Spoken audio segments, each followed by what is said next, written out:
Hello everyone, this is Nilofar Neha Khan and welcome to our YouTube channel Shikshalaya. तो आज हम बात करेंगे हमारे पॉलिटी के सेकंड चैप्टर के बारे में, जिसका नाम है संविधान निर्माण। ठीक है, या कह लीजिए constitution making of the constitution.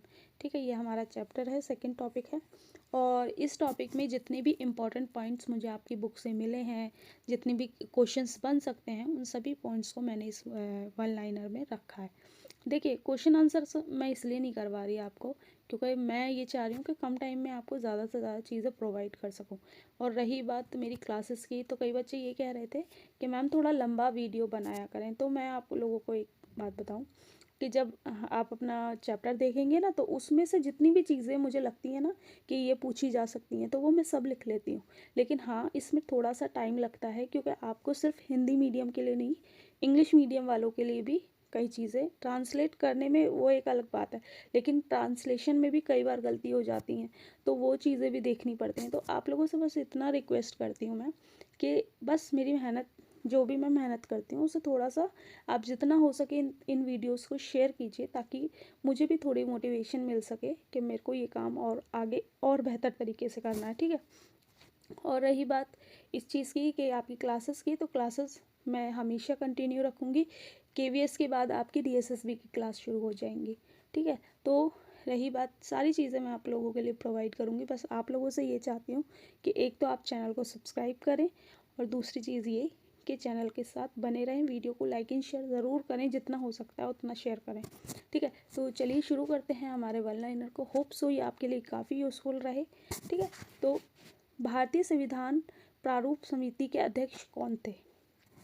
तो अगर आपने ये चैप्टर पढ़ा है तो आपको पता होगा, who was the chairman of the Indian constitution drafting committee. देखिए, ड्राफ्टिंग कमेटी के जो चेयरमैन थे वो कौन थे? तो वो थे हमारे डॉक्टर भीमराव अंबेडकर। ठीक है। इन्हें संविधान का जनक भी कहा जाता है। ठीक है।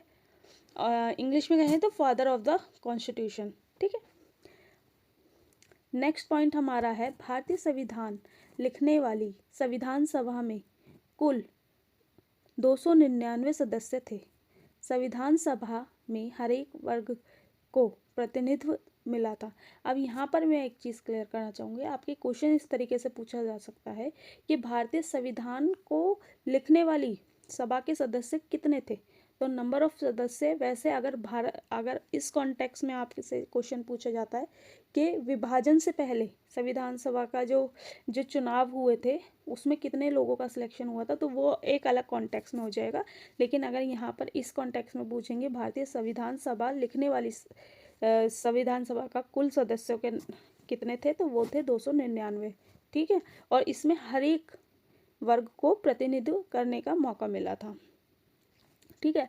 और इसमें जो इम्पोर्टेंट मेंबर्स थे वो कौन कौन थे? राजेंद्र प्रसाद, डॉक्टर भीमराव अंबेडकर, दुर्गाबाई देशमुख, कन्हैया लाल माणिक लाल, ठीक है, डॉक्टर श्यामा प्रसाद मुखर्जी, बलदेव सिंह, अब्दुल कलाम आज़ाद, एच.सी. मुखर्जी, सोमनाथ लाहिरी, ठीक है, जवाहरलाल नेहरू आदि शामिल थे। ठीक है। ये सारे लोग इसमें शामिल थे। तो इसके बाद भारत का संविधान सभा ने 2 वर्ष 11 महीने 18 दिन के अथक प्रयासों के बाद, अब यहाँ पर ये पूछा जा रहा है कि जो इस तरीके का क्वेश्चन पूछा जा सकता है कि भारतीय संविधान को बनने में कितना समय लगे था। तो भारतीय संविधान को कितना समय लगा था बनने में? तो लगा था 2 साल 11 महीने 18 दिन। ठीक है। और हाँ, यहाँ पर एक क्वेश्चन में बच्चे कंफ्यूज होते हैं कि हमारा संविधान तैयार कब हुआ और लागू कब हुआ, दोनों अलग अलग चीज़ें हैं। ठीक है। भारतीय संविधान सभा ने 2 वर्ष 11 महीने 18 दिनों के अथक प्रयासों के बाद 26 नवंबर 1939 को बनाकर तैयार हुआ था। देखिए, यहाँ पर इस तरीके का क्वेश्चन आपसे पूछा जा सकता है कि भारतीय संविधान कितने समय में बनकर तैयार हुआ था। ठीक है। तो कितने समय में बनकर तैयार हुआ था ये? तो आपका जो हुआ था, ये हुआ था आपका 2 साल 11 महीने 18 दिन। ये याद रखिएगा, 2 साल 11 महीने 18 दिन। और देखिए, यहाँ पर कई बच्चों को कुछ कन्फ्यूज़न होती है, वो मैं क्लियर करना चाहूँगी। देखिए, कई बच्चे ये सोचते हैं कि जो लागू किया गया उसमें और जो बना, उसमें फ़र्क किस तरीके से, मतलब कई बच्चे कंफ्यूज हो जाते हैं। जैसे कि अगर आपसे क्वेश्चन इस तरीके से आता है कि भारतीय संविधान कितने समय में बन के तैयार हुआ, तो वहाँ तो आप 2 साल 11 महीने 18 दिन करेंगे। लेकिन कब बनकर तैयार हुआ, तो यहाँ पर आपका आंसर क्या आएगा, 26 नवंबर 1939 में, ओह 49 में, ठीक है। तो ये बनकर तैयार हुआ। लेकिन अगर आपसे इसी तरीके का क्वेश्चन पूछा जाए कि कब लागू किया गया, ठीक है, तो कब लागू किया, 26 जनवरी 1950 में लागू किया गया था। संविधान हमारा 2 महीने पहले ही बनकर रेडी हो गया था। लेकिन आपको जब ये पता होगा, जब कांग्रेस ने पहली मतलब स्वतंत्रता संग्राम शुरू किया था और खुद को एक स्वतंत्र राज्य के रूप में कहा था, मतलब अंग्रेज़ों से आज़ादी लेने के लिए कहा था, तो तब 1931 में ये बात कह दी गई थी कि जब भी कभी संविधान हमारा लागू होगा तो वो 26 जनवरी को ही होगा, ठीक है। तो इसी डेट को इम्पोर्टेंस देने के लिए 26 जनवरी डेट रखी गई थी, ठीक है।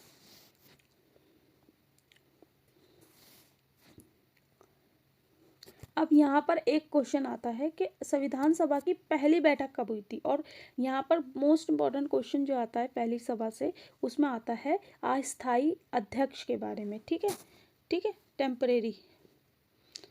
देखिए, तो पहला संविधान सभा की पहली बैठक कब हुई थी, तो 9 दिसंबर 1946 को हुई थी, ठीक है। और इसमें जो डॉक्टर सच्चिदानंद सिंह जो थे, सिन्हा जो सर थे, उनको अस्थायी अध्यक्ष बनाया गया था। लेकिन 11 दिसंबर 1946 को क्या हुआ, राजेंद्र प्रसाद सर को उन्हें स्थायी सदस्य चुना गया था। तो यहाँ पर बच्चों को कन्फ्यूज़न जो होती है वो स्थायी और अस्थायी में। तो देखिए, अगर आपके सामने अस्थायी आ रहा है तो वहाँ पर अगर आप बैठे हैं तो इस तरीके का क्वेश्चन है कि अस्थायी सदस्य अस्थायी अध्यक्ष कौन थे, तो वो आपके हो जाएंगे सच्चिदानंद सिन्हा, ठीक है। और ये पूछा जाए कि स्थायी सदस्य, तो स्थायी सदस्य कौन थे, डॉक्टर राजेंद्र प्रसाद। अब यहाँ पर एक क्वेश्चन आपसे और पूछा जा सकता है कि राजेंद्र प्रसाद को स्थायी सदस्य कब बनाया गया था, तो कब बनाया गया था, 11 दिसंबर 1946 को। देखिए, एक ही पॉइंट में मैंने आपको 2-3 तरीके के क्वेश्चन बता दिए। देखिए, इस चीज़ को याद रखिए कि हमारे एग्जामिनर हमसे किसी भी तरीके का क्वेश्चन पूछे, बस हमारे ना कॉन्सेप्ट क्लियर होने चाहिए, ठीक है। उसके बाद हम सारी चीज़ें कर सकते हैं। अगर हमारे कॉन्सेप्ट क्लियर नहीं होंगे तो हम चीज़ें चाह के भी ढंग से नहीं कर पाएंगे, ठीक है। तो मैंने आपको बता दिया 11 दिसंबर 1946 को, ठीक है। अब बात करते हैं नेल्सन मंडेला द्वारा लिखित आत्मकथा का नाम क्या था, the long walk to freedom. देखिए, जो नेल्सन मंडेला थे, इनकी जो बुक थी ये बहुत इंपॉर्टेंट है और आपकी एनसीईआरटी में इसका जिक्र है, तो बहुत चांसेस आपके लिए बन जाते हैं कि आपको इस तरीके का क्वेश्चन देखने को मिले। और यहाँ पर एक तरीके का क्वेश्चन आपको और देखने को मिल सकता है रंग भेद की वाले से, ठीक है। तो रंग भेद क्या है, रंग भेद दक्षिणी अफ्रीका में काले लोगों के साथ नस्लीय अलगाव या फिर कह लीजिए नस्लीय भेदभाव, ठीक है, और खराब व्यवहार करने वाली शासन व्यवस्था है, ठीक है। और ये कौन करते थे, ये करते थे गोरे लोग या कह लीजिए श्वेत लोग, ठीक है। तो जो वहाँ के दक्षिण अफ्रीका के जो स्थायी मूल जो लोग थे वो काले हुआ करते थे, ठीक है। और जो ये ब्रिटिशर्स थे या फिर कह लीजिए जितने भी औपनिवेशिक शासक के ये श्वेत लोग जो थे, ये इन्हें नीचा समझते थे। तो इसी वजह से ये संघर्ष काफ़ी लंबा चला, ठीक है।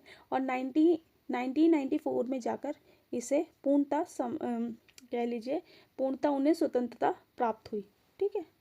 रंग भेद विरोधी संघर्ष के कारण उन्होंने, यहाँ नेल्सन मंडेला की बात हो रही है, 27 वर्ष। अच्छा, एक चीज़ और मैं कहना चाहूँगी कि यहाँ पर है ना, कई बार आपको फैक्ट्स में चेंजेस देखने को मिल जाते हैं।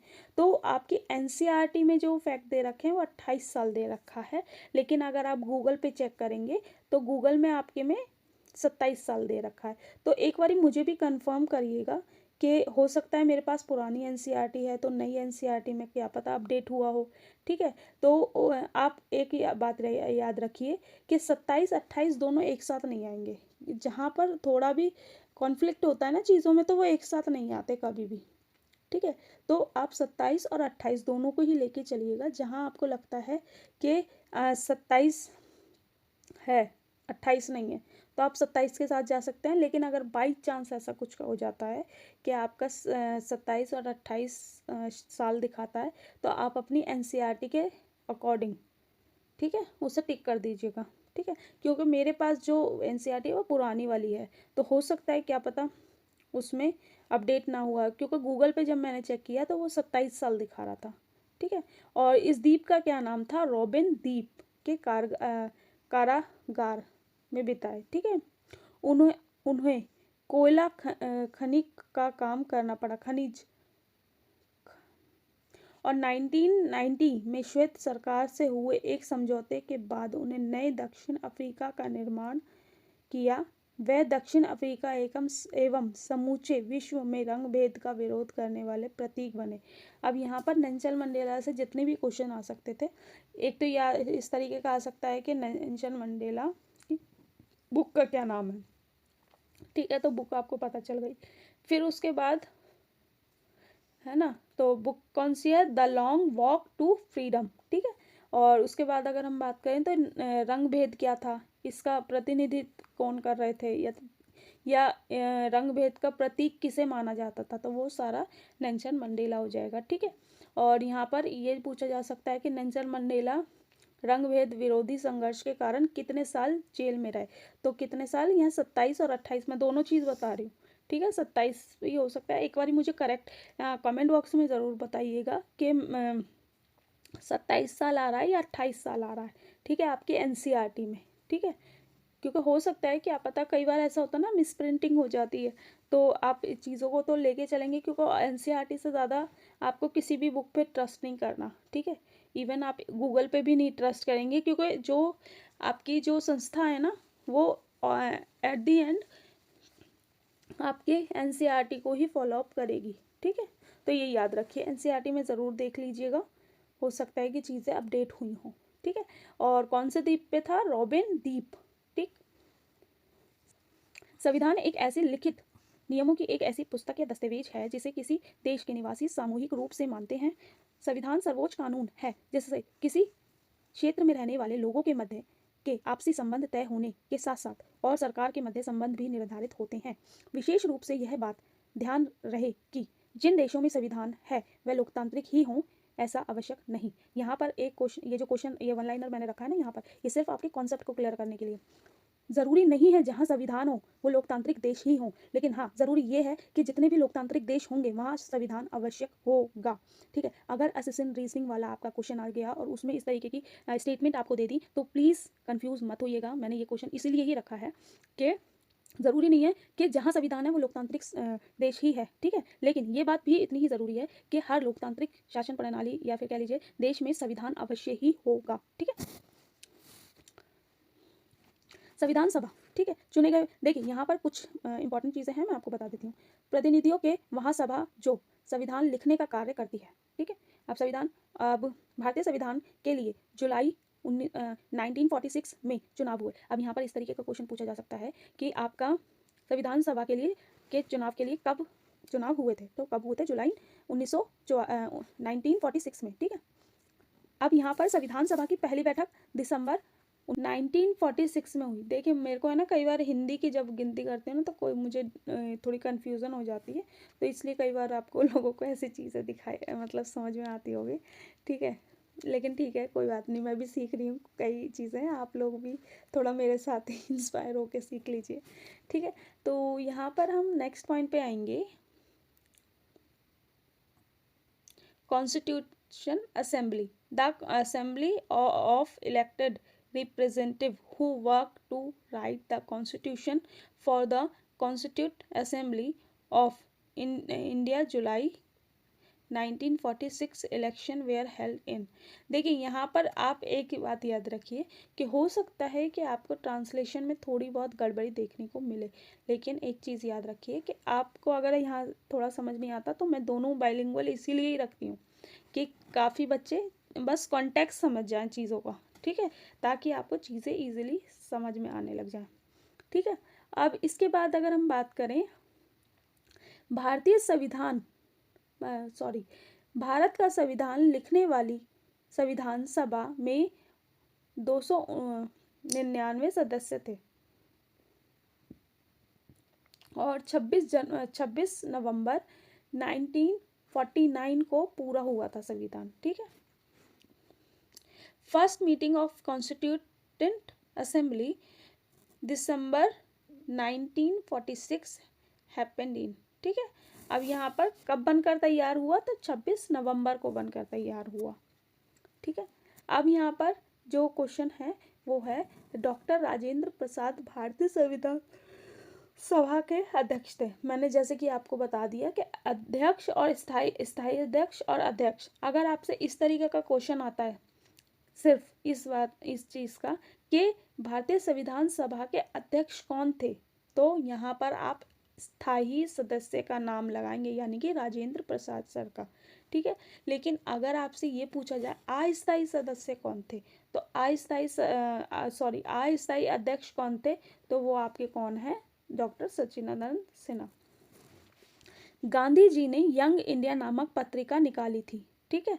और अब यहाँ पर आपका इसमें सबसे ज़्यादा ना क्वेश्चन आपके यहीं से ही फंसते हैं कि हम प्रस्तावना, हम भारत के लोग, इसका अर्थ क्या है। ठीक है। ये मैं इसलिए लिख के लेके आई हूँ क्योंकि आपको इस तरीके से पूछा जा सकता है कि इसका क्या अर्थ है। तो आप याद रखिएगा कि चीज़ें बिल्कुल शॉर्ट में लेके चलिए, लेकिन हाँ कोशिश कीजिए कि चीज़ें हो जाएं। तो हम भारत के लोग, इसका अर्थ यह है कि भारत के संविधान का निर्माण जनता ने अपने प्रतिनिधियों के द्वारा किया है, ना कि किसी राजा या बाहरी आदमी ने उन्हें दिया है। देखिए यहाँ पर हम भारत के लोग का मतलब है कि यहाँ पर एक क्वेश्चन पूछा जा सकता है कि भारतीय संविधान की जो शक्ति है वो किस में मौजूद है, इस तरीके का क्वेश्चन ज़रूर पूछा जाता है। तो वो कौन सा आ जाएगा कि भारतीय संविधान में जो शक्ति मौजूद है वो कहाँ से प्राप्त होती है, तो भारतीय की जनता द्वारा प्राप्त होती है, क्योंकि भारत की जनता ने ही अपने प्रतिनिधियों के माध्यम से, ठीक है, संविधान निर्माण करवाया और किसी भी बाहरी लोगों या फिर किसी राजा का हस्तक्षेप इसमें नहीं है। ठीक है। We the people of India. ठीक है। इसके बाद अगर हम बात करें प्रभुत्व संपन्न, यानी कि लोगों को अपने से जुड़े हर फैसले को लेने का पूरा अधिकार भारत सरकार को कोई भी बाहरी शक्ति आदेश नहीं दे सकती। यानी कि जो प्रभुत्व संपन्न का मतलब है कि जो भी भारत में जो भी फैसले होंगे वो सिर्फ और सिर्फ भारत लेगा। ठीक है।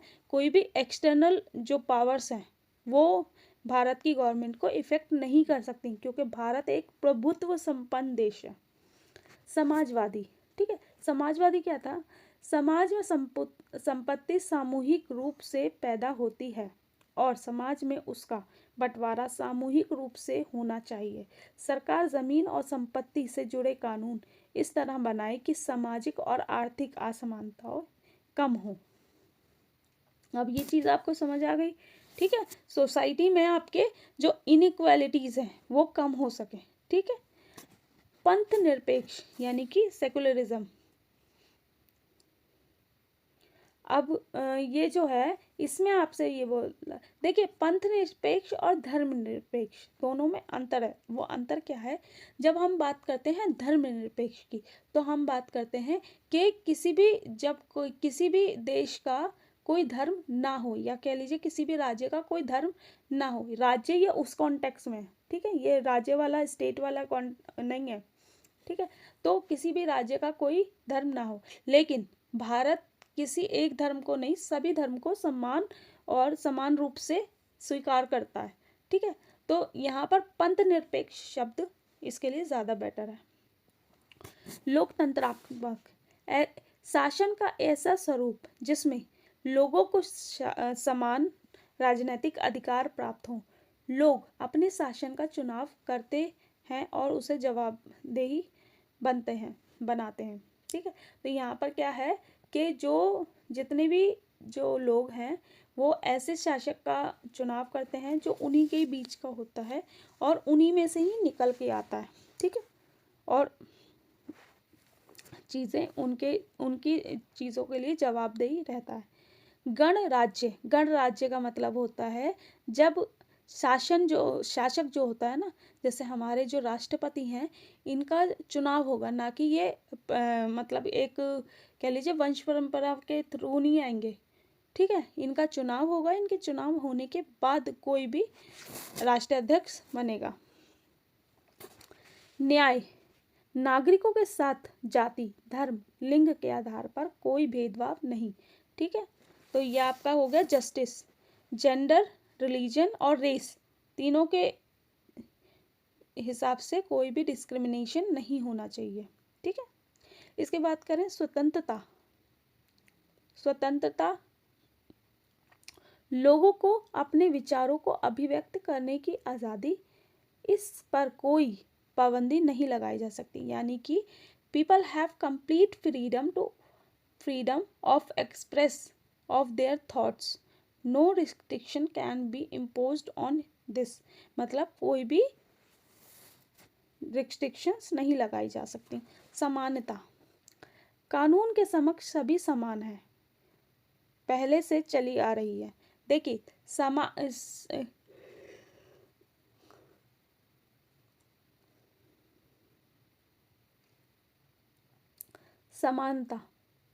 समानता क्या है? कानून के समक्ष सभी लोग समान हैं, पहले से आ रही असमानताओं को समाप्त कर दिया जाए और सरकार हर नागरिक को समान अवसर उपलब्ध कराए। ठीक है, यहाँ पर क्या है? All people are equal before the law. ठीक है, already running inequality will be ended. यानी कि जो भी चीज़ें चल रही हैं उन चीज़ों को ख़त्म किया जाए, जैसे कि छुआछूत, ये सारी चीज़ें। ठीक है, और बंधुत्वता का मतलब होता है भाईचारा। ठीक है, फ्रेटर्निटी। जब हम बात करते हैं कि हम सभी ऐसा आचरण करें कि हम सभी एक ही परिवार के सदस्य हों, कोई भी नागरिक किसी दूसरे को कमतर ना समझे।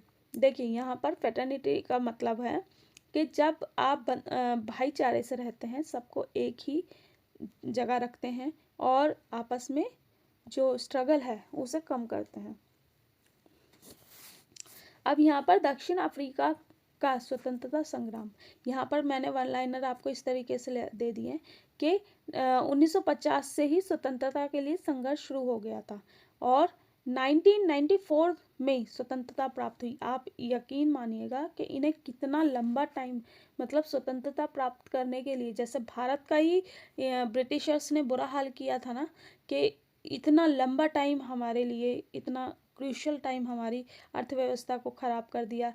अगर उस समय आप सच्ची, मतलब आप हिस्ट्री नहीं पढ़ते हैं ना, तो अगर हिस्ट्री पढ़िए इस चीज़ का, तो आपको पता चल जाएगा कि ये जितने भी ब्रिटिशर्स थे, इन्होंने इतना बुरे पायदान पे लाके भारत को खड़ा कर दिया ना, कि अगर ऐसा उपनिवेश नहीं बनाया गया होता ना भारत को, तो आज भारत विश्व में अपना एक नाम, खैर अभी भी है, ठीक है, लेकिन जो विकसित देशों में होता और यूएनओ में काफ़ी अच्छी पोजीशन पे भारत का नाम होता। ठीक है, आज भी है लेकिन उस तरीके से नहीं। इन लोगों ने हमें बिल्कुल चीज़ें हमारी ख़राब कर दी थी। ठीक है, और वही हाल इन्होंने दक्षिण अफ्रीका का किया था। यूरोप में अल्पसंख्यक गोरों की सरकार स्थानीय कालो लोगों पर अत्याचार करती थी। दक्षिणी अफ्रीका नेल्सन मंडेला रंगभेद से चलने वाले शासन व्यवस्था के विरुद्ध आवाज उठाई। अफ्रीकी नेशनल कांग्रेस के झंडे तले गोरों के विरुद्ध मजदूर संगठन और कम्युनिस्ट पार्टी भी शामिल थी। ठीक है, अब यहाँ पर आपका silent feature of Indian constitution, देखिए ये बहुत याद रखिएगा, ये चीज़ बहुत इंपॉर्टेंट है। भारतीय संविधान की कुछ मुख्य विशेषताएं क्या क्या हैं? संघीय सरकार यानी कि फेडरल गवर्नमेंट। अब फेडरल गवर्नमेंट का मतलब होता है कि जब केंद्र और राज्य दोनों की शक्तियाँ, ठीक है, बटी हुई हो और वहाँ पर केंद्र जो हो वो स्ट्रांग हो, तो यहाँ पर क्या है? केंद्रीय संघीय सरकार। ठीक है, संसदात्मक सरकार यानी कि कह लीजिए पार्लियामेंट्री गवर्नमेंट। ठीक है, प्रमुख संपन्न लोकतांत्रिक गणराज्य, ठीक है। पंथ निरपेक्ष राज्य, पंथ निरपेक्ष का मैंने आपको बता दिया, सेकुलरिज्म, ठीक है। मतलब कि राज्य का कोई खुद एक धर्म नहीं होगा, मतलब राज्य सब धर्मों को समान रूप से लेकर चलेगा। स्वतंत्र और निष्पक्ष न्यायपालिका, स्वतंत्र और निष्पक्ष न्यायपालिका। और तीसरा लास्ट है हमारा मूल अधिकार और नीति निर्देशक तत्व, ठीक है। तो ये हमारे कुछ साइलेंट फीचर्स हैं और होप सो मैंने आप लोगों के लिए बहुत कोशिश की है। लगभग रात के अभी 2 बज रहे होंगे शायद, ठीक है।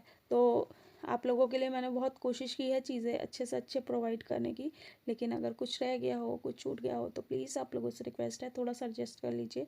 मैं कोशिश करूँगी कि आपको इसके बाद हिस्ट्री और ज्योग्राफी की क्लासेस प्रोवाइड कर दूँ।